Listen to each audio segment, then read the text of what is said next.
പ്രതീക്ഷകൾ പങ്കുവയ്ക്കുകയാണ് നിയുക്ത കോട്ടയത്തെ LDF സ്ഥാനാർത്ഥി തോമസ് ചാഴിക്കാടൻ ഇപ്പോൾ 24-നൊപ്പം ചേരുന്നു. ടോബി ജോൺസൺ കോട്ടയത്ത് നിന്ന് തോമസ് ചാഴിക്കാടനുമായി സംസാരിക്കും. Toby, good morning. യഥാർത്ഥത്തിലെ LDF സ്ഥാനാർത്ഥിയായ തോമസ് ചാഴിക്കാടൻ വളരെ സജീവമായി പ്രവർത്തനം ആരംഭിച്ചു എന്ന് ഞാൻ മനസ്സിലാക്കുന്നു. എന്തൊക്കെയാണ് അദ്ദേഹത്തിൻ്റെ വിശേഷങ്ങൾ?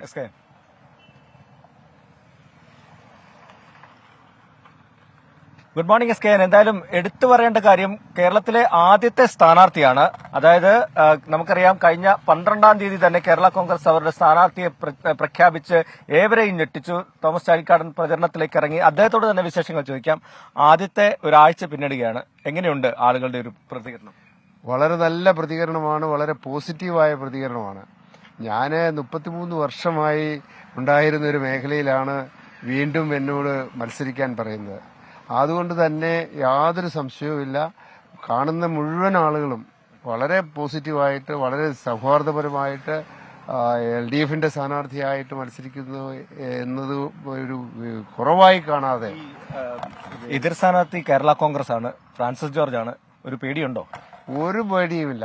കേരള കോൺഗ്രസ് ആയാലും കോൺഗ്രസ് ആയാലും എന്നെ സംബന്ധിച്ചിടത്തോളം ഞാൻ ജനങ്ങളുടെ ഇടയിൽ ഞാൻ സൂചിപ്പിച്ചതുപോലെ 33 വർഷമായി പ്രവർത്തിക്കുന്ന ആളാണ്.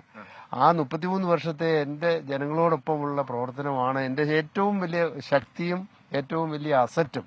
അതിൽ ഉറച്ചു നിന്നുകൊണ്ട് ഞാൻ മുമ്പോട്ട് പോകുമ്പോൾ എനിക്ക് യാതൊരു ഭയവുമില്ല, പേടിയുമില്ല. UDF പറയുന്നത് താങ്കൾ ചതിച്ചു, കഴിഞ്ഞ തവണ വൻ ഭൂരിപക്ഷത്തിൽ വിജയിപ്പിച്ചിട്ട് ചതിച്ച് അപ്പുറത്തോട്ട് പോയി LDFലോട്ട് പോയെന്നാണ്. അതിനെ എങ്ങനെയാണ്? അതാണ് ഒരു പ്രധാന പ്രചരണമായത്. ഞാനൊരു കാര്യം ചോദിക്കട്ടെ, ഇതാരെ പറഞ്ഞ് ബോധ്യപ്പെടുത്താൻ അവർ ശ്രമിക്കുന്നത്? 2019 ഞങ്ങള് ഒരു ജില്ലാ പഞ്ചായത്തിന്റെ സ്ഥാനത്തെ പ്രതി ഉണ്ടായ തർക്കത്തില് ഞങ്ങള് 40 വർഷം UDFനോടൊപ്പം നിന്ന് ബഹുമാനായ KM മാണി സാറ് UDFന്റെ നേതൃത്വ രംഗത്തുണ്ടായിരുന്നു, ഏറ്റവും പ്രമുഖനായ നേതാവായിരുന്നു.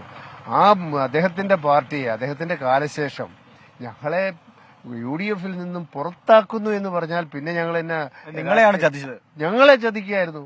കോട്ടയത്തെ LDF സ്ഥാനാർത്ഥി തോമസ് ചാഴിക്കാടൻ സംസാരിക്കുകയായിരുന്നു.